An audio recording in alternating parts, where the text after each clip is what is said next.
Si tú atiendes, entiendes. Si tú entiendes, adquieres conocimiento. Y si tienes conocimiento, podrás crear lo que quieras. ¿Para qué insistir en aquello que no me llevaba a ningún lado? Solamente los chivos, las cabras y alguno que otro cabrón le gusta darse de topes contra las cercas.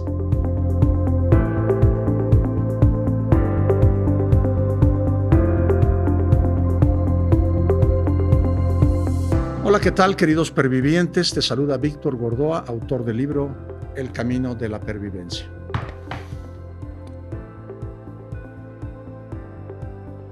Terminé el capítulo anterior diciéndote que mi infancia fue difícil, que fui un niño poco atendido por su madre, no porque ella no haya querido, mi madre me amaba y seguramente mucho, pero fui el mayor de 7.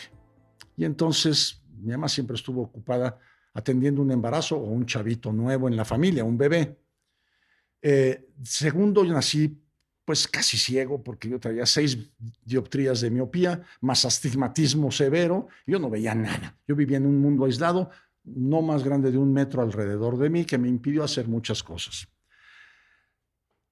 Y también fui un niño muy bulleado, porque en el colegio mi propia ceguera y mi propia ineptitud para hacer actividades físicas, motivo de que yo no veía, pues hicieron que me bulleara. Y eso me hizo ser un niño retraído, tímido, con miedo de ir al colegio y de repente que me golpearan, ¿no? Sentí muy feo que nadie me escogiera en sus equipos de fútbol porque no podía yo jugar fútbol, porque no veía. Y si me ponían los lentes cuando por fin se dieron cuenta que no veía, pues no podía yo ni cabecear la pelota, ni podía yo hacer un balonazo en la cara, me rompía los lentes, etc. Ese fue el contexto en el que te dejé en el capítulo pasado. Y te dije, ¿qué hacer? ¿Cómo le hice yo cuando me sentí tan solo, tan atacado y bulleado, tan poco popular en la sociedad escolar en la que yo era parte, ¿no? De la que yo era parte? ¿Qué fue lo que sucedió en mi vida que me permitió compensar las cosas? Primero hablemos de estos mecanismos compensatorios que existen en psicología.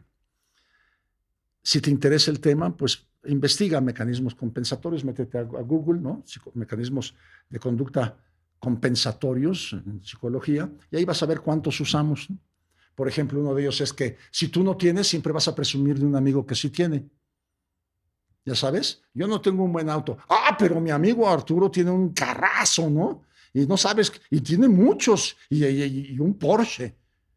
Tu carencia la estás compensando presumiendo de un amigo que sí los tiene. Ese es un ejemplo. Si te interesan ver más, vas a ver cuántos usamos. Yo necesitaba compensar mi minusvalía, mi carencia de atención, mi poca popularidad en el colegio, todas estas cosas que me estaban afectando mucho. Añadan a esto lo que conté cuando dije infancia es destino en capítulos pasados, y les dije que mucho de lo que te sucede en tu infancia te va a dejar marcado para cuando tú seas un adulto. En el caso de mi papá, que me dijo, tú eres un tonto. Cuando vio que mi tarea estaba mal, me rasgó mi cuaderno, me aventó las cosas y me dijo, lo que pasa es que tú eres tonto, no tienes remedio. Y en ese momento dije, así te voy a demostrar que no lo soy. Y a partir de ahí empecé a sacar las mejores calificaciones y a hacer el premio de excelencia en todos los grados académicos, desde el 5º de primaria hasta que terminé mi carrera. Cuando yo me doy cuenta que tengo que hacer algo, me doy cuenta que una forma de compensar es que si no voy a ser popular en los deportes, al menos sí ser popular como el buen estudiante al que hay que sentarse junto a él para copiarle. Y entonces empecé a adquirir poder junto a mis amigos, frente a mis amigos, aquellos mismos que no me dejaban jugar fútbol en su equipo, para yo seleccionar quién se iba a sentar junto a mí para que me copiara y establecer hasta un mecanismo de comunicación que en aquel entonces no podía ser con otra cosa más que papelitos o a cada hora que por acá a la sorda para que no te descubriera el maestro, ¿no? Y así yo pasarle respuestas a aquel que tuviera el privilegio de sentarse junto a mí. Pronto me hice muy popular, porque al tal Gordoa, pues había que buscarlo para que te diera el conocimiento que no estaban teniendo, a lo mejor porque pues, no habían estudiado tanto, ¿no? Como debía haber sido. Eso además ganó la atención de las autoridades del colegio sobre mi persona, que me empezaron a comisionar asuntos que atender, que cuando eres un niño, tú te sientes privilegiado cuando te dicen, tú te vas a encargar de, y te asignaban una tarea. Por supuesto, también fui jefe de grupo y todas esas cosas que le van pasando a la gente que tiene buenos resultados académicos. Entonces, me doy cuenta que yo puedo ser bueno en los estudios siempre y cuando ponga mi voluntad en la atención que debemos poner cuando algo nos interesa. Solo se crea aquello que se atiende, ya te lo dije antes.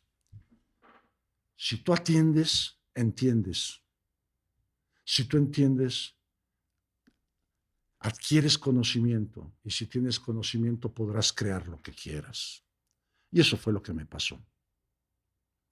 Empecé a adquirir conocimiento.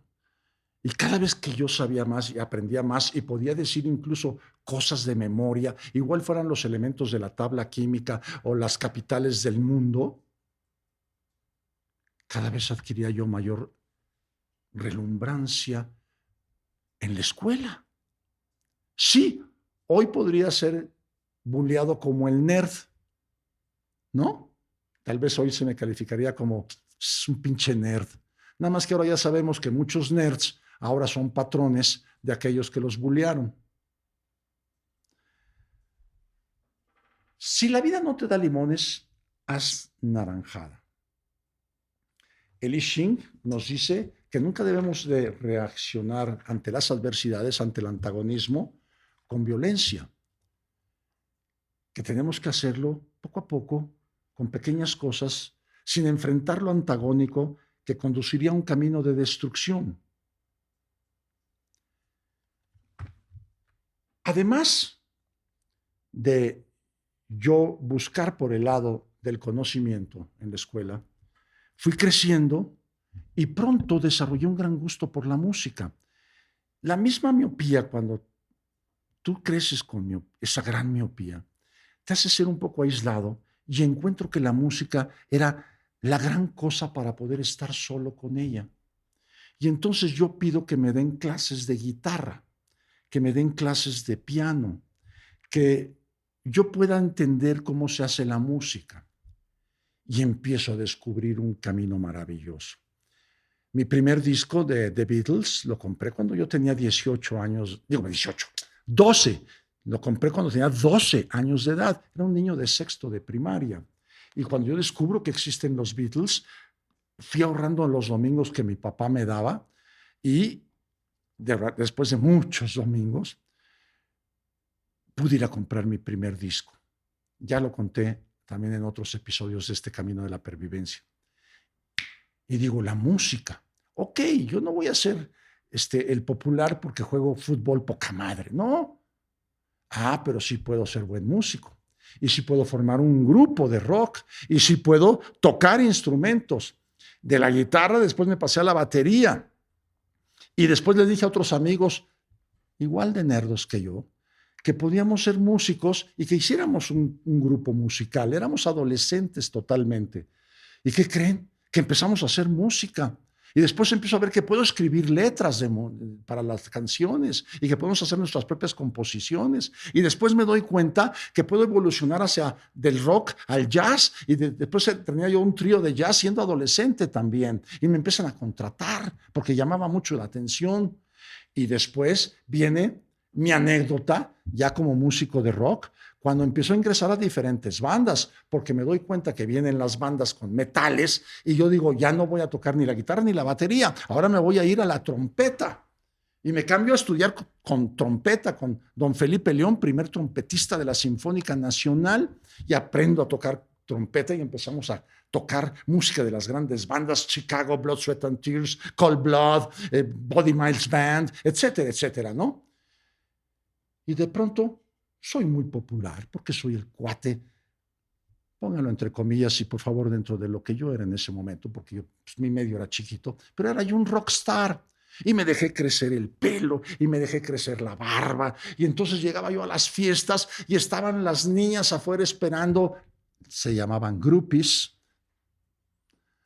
Y entonces estaban las groupies esperando a que entráramos los miembros de la banda para, yo quiero entrar contigo, yo quiero entrar contigo. Y tú escogías a ver quién iba a estar contigo, ¿no? Y tenían el derecho de estar contigo backstage. Llegamos a tener un gran equipo, 2 camiones que transportaban los instrumentos. Llegamos a llenar fiestas con 5,000 personas. Una cosa impresionante. Después llegamos a organizar nosotros nuestras propias fiestas hasta que llegaba la policía, intervenía en las fiestas y es que había un quemadero de mota que no se le acababan, ¿no? Entonces, pues la policía tenía razón y llegaban y pues ni modo, ¿no? Se cancelaba la fiesta a la mitad y a correr con todo y mi trompetita y escóndete con todo y la groupie, lo cual a veces tenía sus ventajas. Total,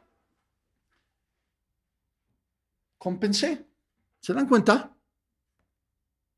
¿Para qué insistir en aquello que no me llevaba a ningún lado? Solamente los chivos, las cabras y alguno que otro cabrón le gusta darse de topes contra las cercas. ¿Para qué haces eso? Búscale por otro lado. Si la vida no te da limones, haz naranjada. Principio de pervivencia número 4 del Ji Shin. ¿Con qué cierra este capítulo? ¿Con qué filosofía Beatle? Boy, you're gonna carry that weight. Carry that weight a long time. Chavo, tú vas a tener que cargar con ese peso por un buen tiempo. Sí, pero ¿sabes qué? Se resuelve. Soy Víctor Gordoa, este es El Camino de la Pervivencia. No se pierdan el próximo capítulo, donde seguiremos descubriendo uno a uno principios de pervivencia. Ahí nos vemos.